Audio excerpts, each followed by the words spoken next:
खुदा ने एक छोटी सी लड़की से पूछा कि आपको क्या चाहिए।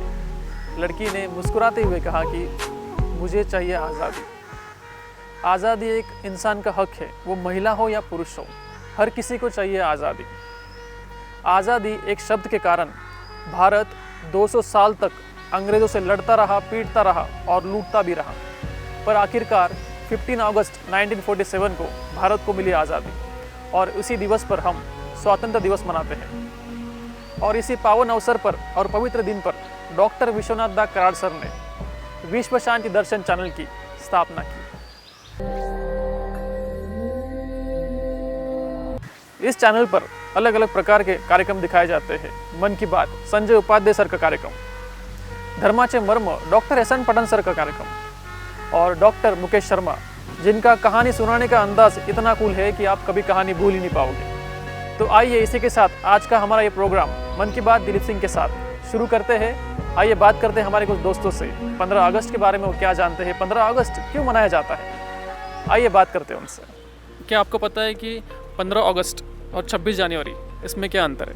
15 अगस्त इज़ व्हेन हमें प्रॉपर इंडिपेंडेंस मिला with from British and we had our own will to form things and systems, and Republic Day is when we actually had a system and our constitution came into place, our leaders were appointed and we actually started working towards our nature. So that's the importance of 26.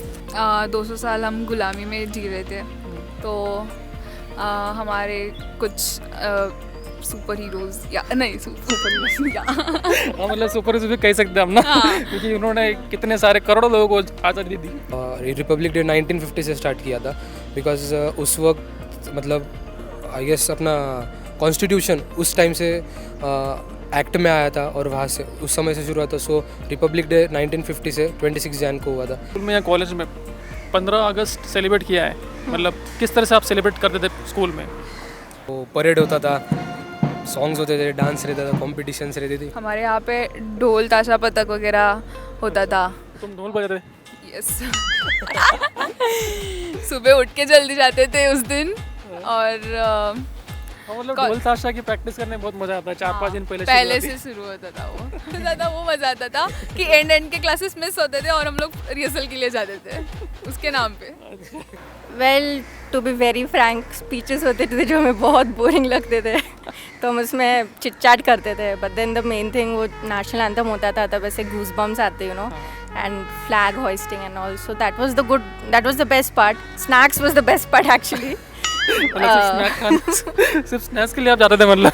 नहीं, national anthem was also really nice, and since my dad was also in defense, so my family is very particular about these national days, so no matter what I have to get up and I have to go. आपने कोई songs पे dance वगैरह कुछ लिया था participate? हाँ, वंदे मातरम में किया था मैंने actually. I was in the lead first में था। सो मुझे तो बहुत मज़ा आता था independence day, Republic day specially, independence day specially celebrate करने में। मैं तो एवरी ईयर परेड में पार्ट लेता था और 15 अगस्त और 26 जैन को स्पीचेस रहता है और प्रोग्राम्स ऐसे डांस वैसे। आपने कोई स्पीच दिया उस दिन? नहीं, स्पीच तो नहीं दिया। मैंने स्पीच दिया था and I got first rank in speech. मतलब हाँ बिल्कुल किया है, डांस किया है मैंने। मतलब ग्रुप डांस रहता था, मतलब 4 हाउसेस होते थे, तो हर हाउस की कंपटीशन होती थी इंडिपेंडेंस डे पे, तो मैं प्ले हाउस में था, हम जीते भी थे फर्स्ट प्राइज से।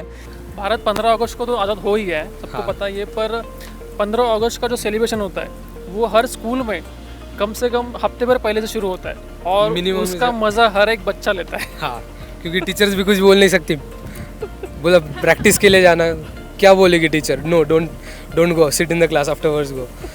सो वो तो सबसे बड़ा ये रहता था कि क्लास बंक कर दो, बस इतना ही चाहिए।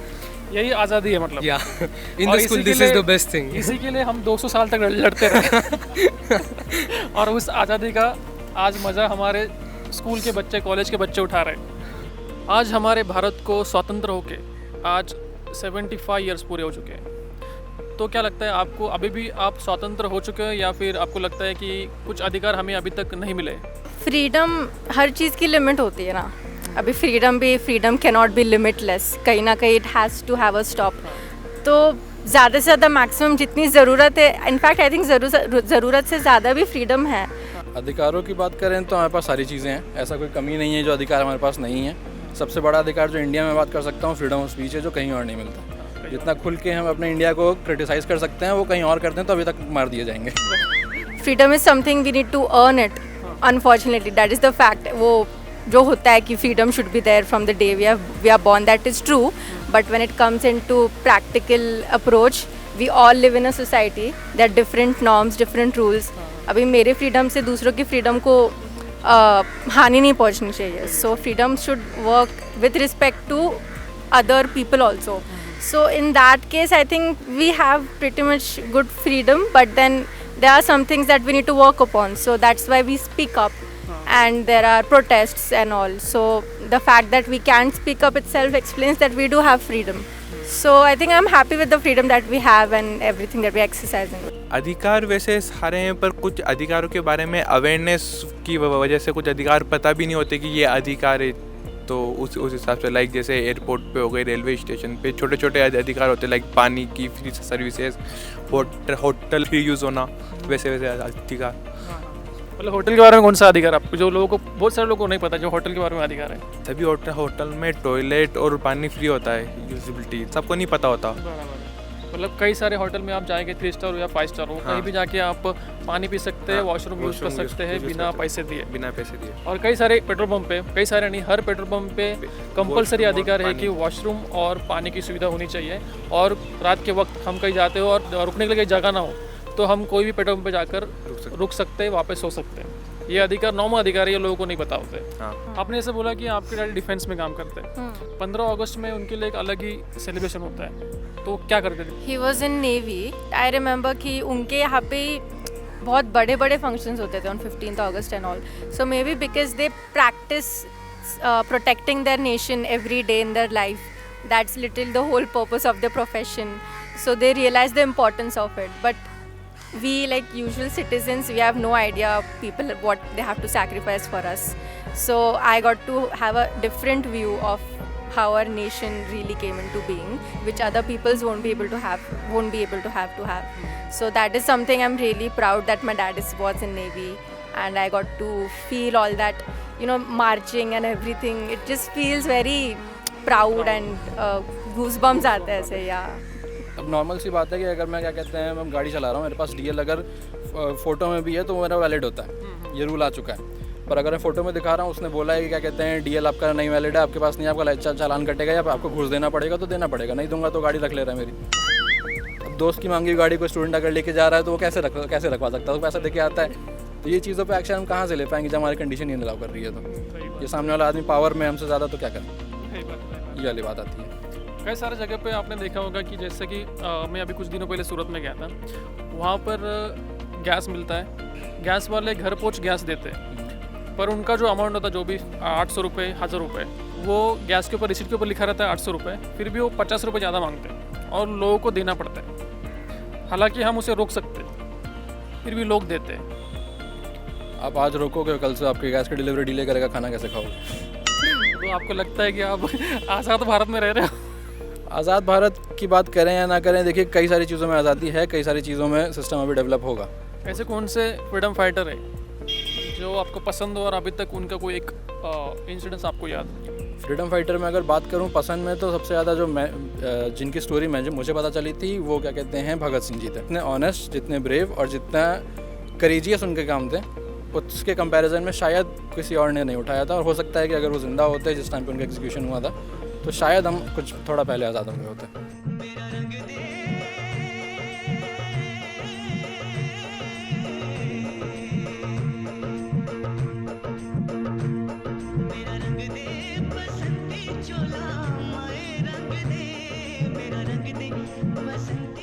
बहुत सारे फ्रीडम फाइटर है, जैसे सुभाष चंद्र बोस हो गए, चंद्रशेखर आज़ाद हो गए। सुभाष चंद्र बोस का याद था कि वो एक बार हिटलर के पास गए थे देश के लिए मदद मांगने, और वो हिटलर से मदद लेके भी आए थे। मुझे ज़्यादा अहिंसा के थ्रू फ्रीडम इंडिया के लिए आई वो बहुत पसंद आया। और इसमें महात्मा गांधी ने बहुत बड़ा योगदान दिया था अपना।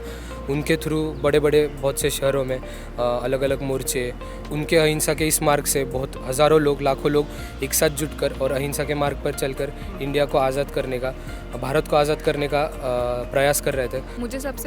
मुझे पर्सनली रानी लक्ष्मीबाई सबसे अच्छी फ्रीडम फाइटर लगती है, क्योंकि उन्होंने भारत के सबसे पहले विद्रोह में उन्होंने अपनी तलवार उठाई थी और वो पहली महिला थी जिसने आज़ादी के लिए लड़े थे। Even Shivaji Maharaj for that thing.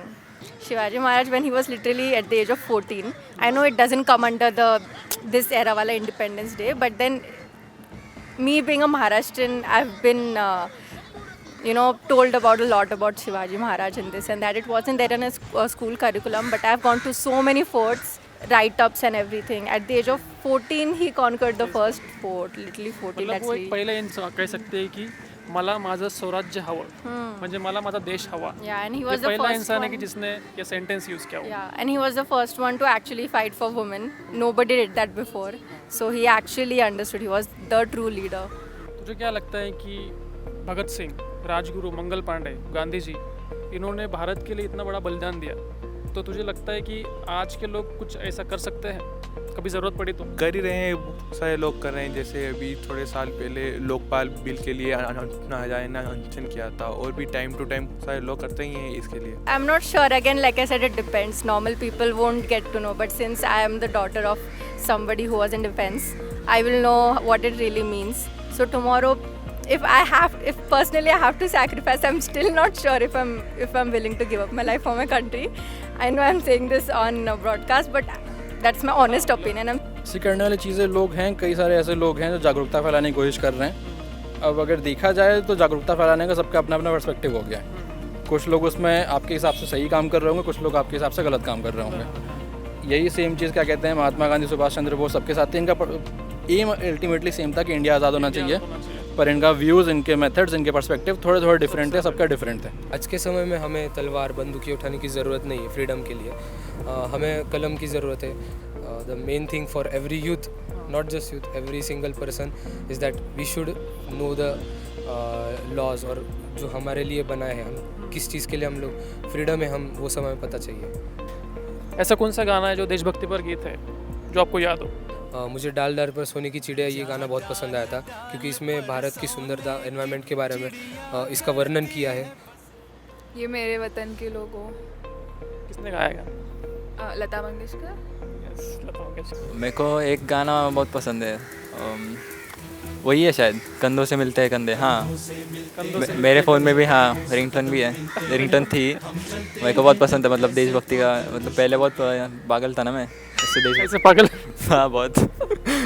हाँ, देशभक्ति के लिए मतलब? हाँ, देशभक्ति के लिए बीच में बहुत सर पे चढ़ा था मेरे देशभक्ति। मतलब सैनिक बनना था? हाँ नहीं, सैनिक नहीं, सैनिक बनना हमारे बस की बात नहीं है वो। हाँ, मतलब सैनिक बनना हर किसी के बस की बात नहीं है। ऐसा कोई इंसिडेंस जिससे आपको इंडिया में प्राउड फील हो?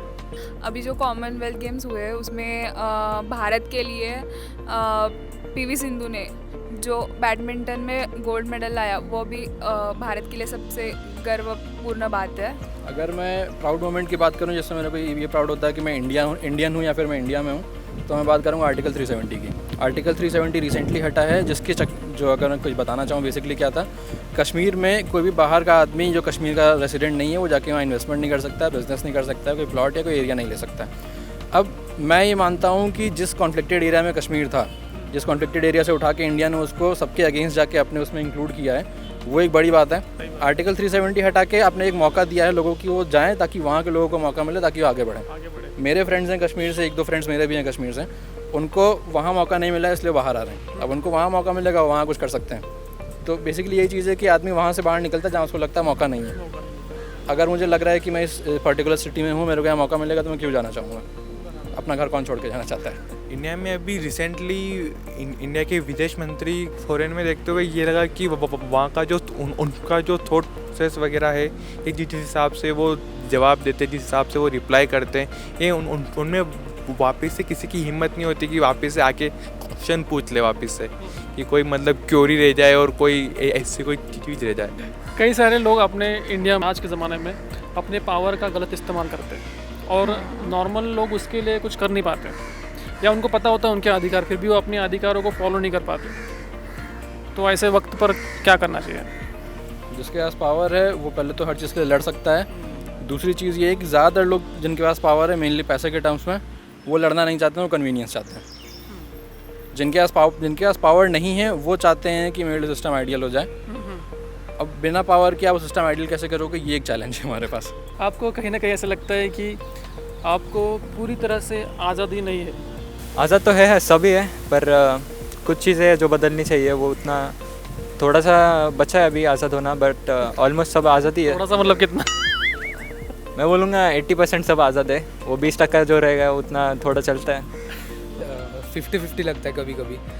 आज़ाद हूँ लेकिन नहीं भी हूँ, क्योंकि बहुत से चीज़ों में मतलब कई लॉज हमें पता नहीं होते, जो हमें फिर मतलब एक फ्रीडम ऑफ स्पीच तो सबको होता है, लेकिन फिर भी हम लोग कभी कभी बोल नहीं पाते। अगर बोल दिया तो फिर किसी को बुरा लग जाता है, तो फिर वो अगर और भारत में तो फ्रीडम ऑफ स्पीच तो अलाउड है, फ्रीडम ऑफ स्पीच कोई कुछ अलग भी है, बोल सकता है। कोई कुछ भी बोल सकता है, लेकिन अगर किसी के मतलब लाइक किसी के धर्म पे आ गया गलती से किधर, या फिर हमें पता नहीं और हमने बोल दिया, तो लोग बहुत ज़्यादा प्रोटेस्ट कर लेते हैं और उस वजह से बहुत लोगों को हार्म भी हो जाता है, पब्लिक प्रॉपर्टी, और इनको भी बहुत हार्म होता है। सो वो बातें नहीं होनी चाहिए। तो इस टाइम पे ऐसा लगता है कि फ्रीडम ऑफ स्पीच मतलब वहाँ पर एक फ्रीडम नहीं है, हमें कुछ भी बोल सकते हैं हम लोग। इंडियन कॉन्स्टिट्यूशन के बहुत से राइट्स है जो हमें पता नहीं है, पर कोई राइट्स हमें पता नहीं है, तो इसका मतलब ये होता है कि हमारी नॉलेज कम है। तो मतलब दूसरे की गलती नहीं है इसमें। नहीं, बट उसका लोग गलत फ़ायदा भी उठा सकते हैं, तो